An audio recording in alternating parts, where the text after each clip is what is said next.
Hello, welcome back to the channel. Thank you ಯಾರೆಲ್ಲ ನನ್ನ ಚಾನಲ್ನ ಸಬ್ಸ್ಕ್ರೈಬ್ ಮಾಡಿದ್ದೀರಾ.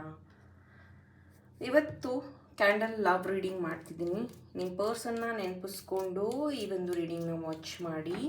ಯಾವಾಗ ಫಸ್ಟ್ ಟೈಮ್ ನಿಮ್ಮ ಸ್ಕ್ರೀನ್ ಮೇಲೆ ನೋಡ್ತಿರೋ ಆವಾಗ ಇದು ರೆಸೊನೇಟ್ ಆಗುತ್ತೆ. ಇದು ಗಂಗಾಜಲ್.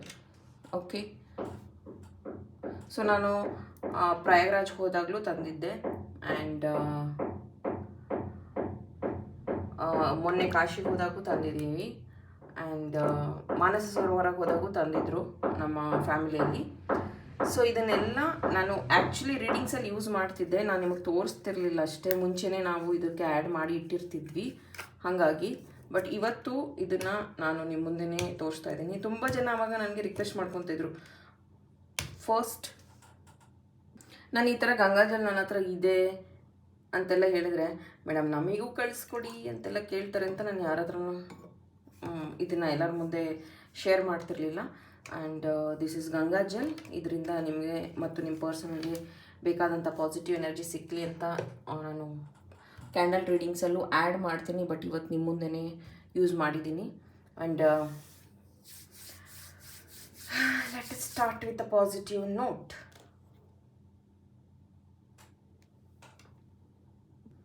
ನೀವು ಯಾವ ಒಂದು ವ್ಯಕ್ತಿ ಬಗ್ಗೆ ಯೋಚನೆ ಮಾಡ್ತಿದ್ದೀರೋ, ಈಗ ಅವರ ಜೀವನದಲ್ಲಿ ಅಬ್ಸ್ಟಾಕಲ್ಸ್ ಅನ್ನು ಅವರು ಫೇಸ್ ಮಾಡ್ತಾ ಇದ್ದಾರೆ.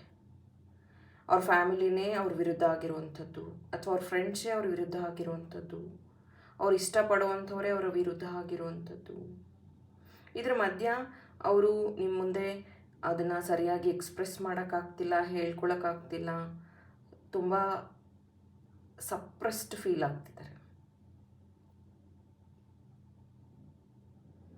ನಿಮ್ಗೆ ಗೊತ್ತಾ, ಅವ್ರು ನಿಮ್ಮನ್ನು ತುಂಬ ಪ್ರೀತಿ ಮಾಡುವಂಥದ್ದು, ನಿಮ್ಮ ಹತ್ರ ಮಾತಾಡಬೇಕನ್ನುವಂಥ ಎನರ್ಜಿ ತುಂಬ ಇದೆ. ನಿಮ್ಮ ಹತ್ರ ತುಂಬ ವಿಷಯಗಳನ್ನ ಹೇಳ್ಕೋಬೇಕು ಅನ್ನೋದು ಇದೆ ಅವರಿಗೆ ಅವ್ರ ಮನಸ್ಸಲ್ಲಿ.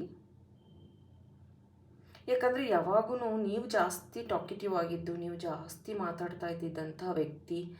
ಹೇಳಿ, ಏನು ಅನಿಸ್ತಾ ಇದೆ ನಿಮಗೆ, ಹೇಗೆ ಅನ್ನಿಸ್ತಾ ಇದೆ, ನಿಮ್ಮ ಲೈಫಲ್ಲಿ ಏನು ನಡೀತಿದೆ, ಎಲ್ಲದನ್ನು ಕೆದಕಿ ಕೇಳ್ತಾ ಇದ್ದಿದ್ದಂಥ ವ್ಯಕ್ತಿ ನೀವು.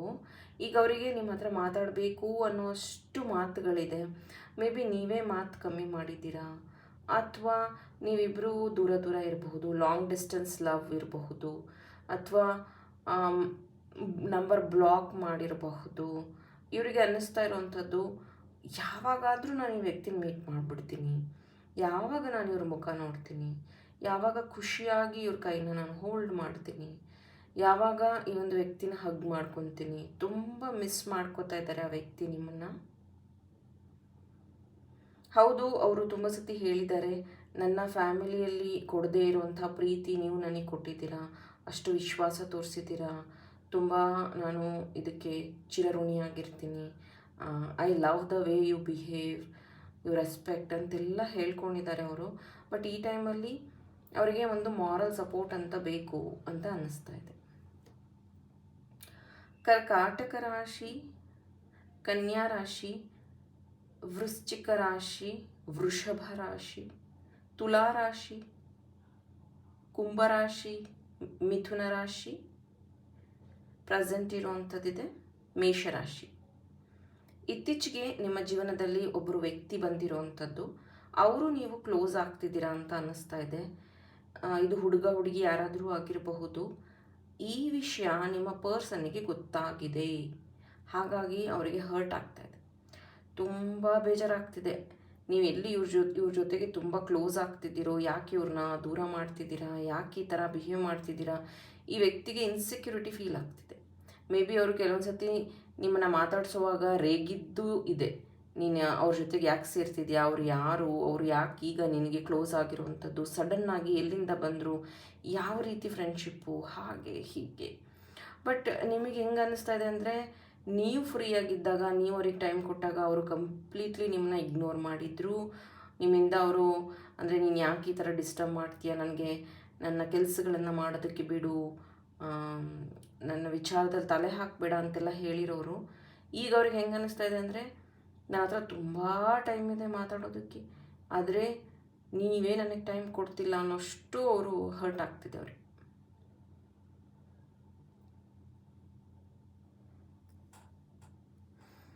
ಆ್ಯಂಡ್ ಮೇ ಬಿ ಸೀರೆ ಅಥವಾ ಇದು ಟ್ರೆಡಿಷ್ನಲ್ ಡ್ರೆಸ್ಸಲ್ಲಿ ನೀವು ತುಂಬ ಚೆನ್ನಾಗಿ ಕಾಣ್ತೀರ ಅಂತ ಅವ್ರು ಹೇಳಿರುವಂಥದ್ದಿದೆ.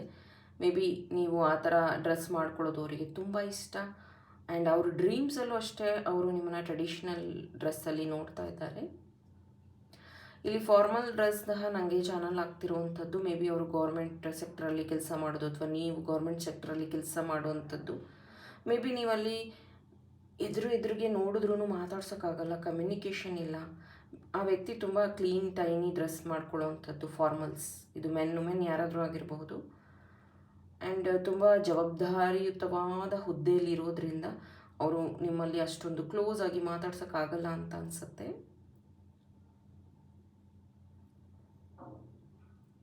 ಏಜ್ ಡಿಫ್ರೆನ್ಸ್ ಇದೆ ಇಲ್ಲಿ, ನಿಮ್ಮ ಮತ್ತು ಅವ್ರ ಮಧ್ಯೆ ಏಜ್ ಡಿಫ್ರೆನ್ಸ್ ಇದೆ. ಮೇ ಬಿ ನೀವು ಅವರು ಯಾವುದಾದ್ರೂ ಕಮಿಟ್ಮೆಂಟ್ಸಲ್ಲಿ ಸಿಗಾಕೊಂಡಿದ್ದೀರಾ, ಅಂದರೆ ಬಿಟ್ಟಿರೋಕ್ಕಾಗಲ್ಲ ಹೌದು, ಬಟ್ ನಿಮ್ಮದೇ ಓನ್ ಫ್ಯಾಮಿಲಿಯಲ್ಲಿ ಕಮಿಟ್ಮೆಂಟ್ಸ್.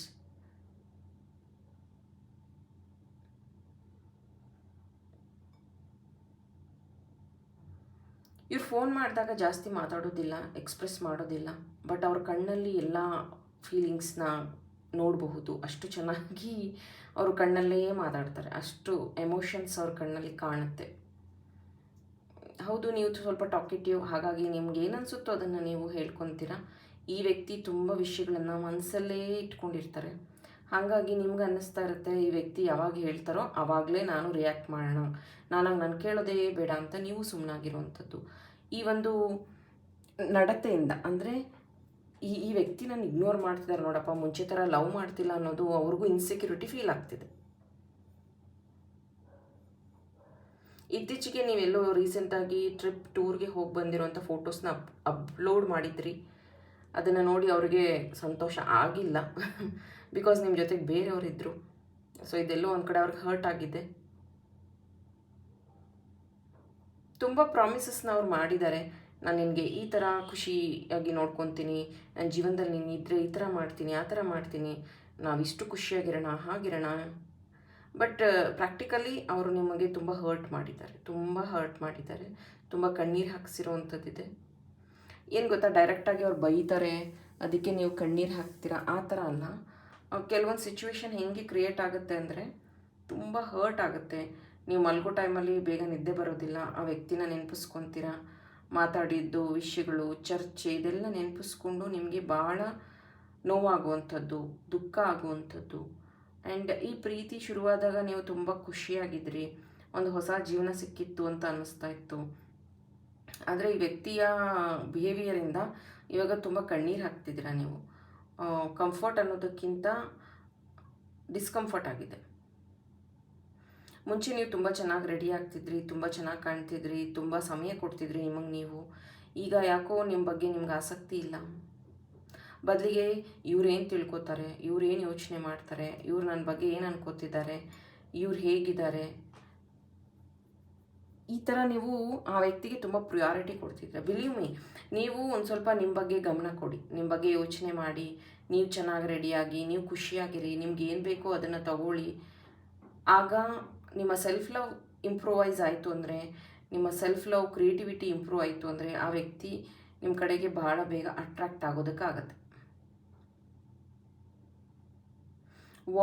ವಾಲೆಟ್ ಇಲ್ಲಿ ನನಗೆ ಚಾನಲ್ ಆಗ್ತಿರುವಂಥದ್ದು. ಮೇ ಬಿ ನೀವು ಅವ್ರಿಗೆ ಗಿಫ್ಟ್ ಕೊಟ್ಟಿರಬಹುದು ಅಥವಾ ಅವ್ರು ನಿಮಗೆ ಗಿಫ್ಟ್ ಕೊಟ್ಟಿರಬಹುದು. ಅದನ್ನು ಯೂಸ್ ಮಾಡೋವಾಗೆಲ್ಲ ಅವ್ರು ನಿಮ್ಮನ್ನು ನೆನಪಿಸ್ಕೋತಾ ಇರ್ತಾರೆ ಅಥವಾ ನೀವು ಅವರನ್ನು ನೆನಪಿಸ್ಕೋತಾ ಇರ್ತೀರ. ಅಥವಾ ಮೇ ಬಿ ಸಿಗ್ನಲ್ ಇರ್ಬೋದು, ಅದು ವಾಚ್ ಅಥವಾ ಬ್ಯಾಗ್ ಸಮಥಿಂಗ್. ಅಂದರೆ ಇದನ್ನು ವಾಚ್ ವೇರ್ ಮಾಡಿದರೆ ನಾನು ಸಿಗ್ತೀನಿ, ಸಮಥಿಂಗ್ ರಿಲೇಟೆಡ್ ಟು ವಾಚ್ ಅಥವಾ ಟೈಮ್